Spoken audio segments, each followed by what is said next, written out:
Okay, and then the last step to make the final painting is to have your black and white printout out, as well as your traced version of your design, and also have nearby your pencil value scale and your painting value scale, so that what you can do is kind of think about what values and shades do you see in the printout over here, and then where do they fall on your painting copy, on your outline draft, and how those values in black and white translate to that value of a color.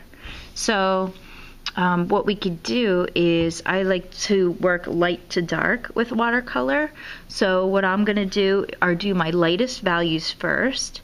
I'm going to look for, in my printout, where do I see these two lightest values of black and white, or black and gray, and where do they fall over here. So looking at this, I can kind of see the tiny little undeveloped petals around the center of the flower have some of those light values, and also some of the edges of the petals have some of those light values. So what I'm going to be doing is coming back in with my paintbrush and using that technique of working with a purple or whatever color you have mixed with a lot of water. That's how I'm going to create my light values that are over here on my value scale, and then I'm going to translate it from here over to my outline copy, which I'm going to be painting on.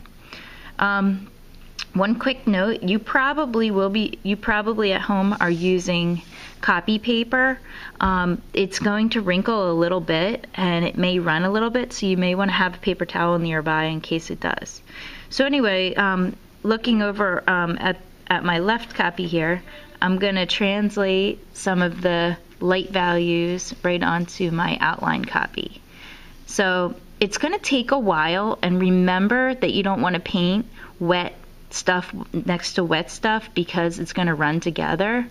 But just start going in and finding all those values over on the left hand side, and then fill them in on the right hand side, where you see the different shades light and dark. Now this is going to take a while, so be patient. You have a while to do this project, so take your time, let it dry between layers. Don't try to rush and do it all in one night. And like I said, your paper might wrinkle a little. If it's dry, you can weight it in between books or something else heavy that will keep it from decrinkling maybe overnight. Just make sure it's dry if you stack books on top of it.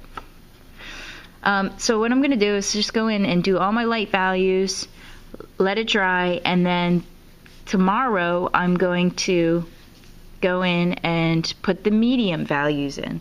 So once I've finished all that, I'm going to do the medium values, and then the very last day, maybe the third day or the fourth or the fifth day, maybe even you work on this project, is when you're going to look for the really dark stuff. So right in the center of the flower, some of the shadows that are happening around the edges of the flower petals, or depending on your design, where your shadow is going to fall, and do that last.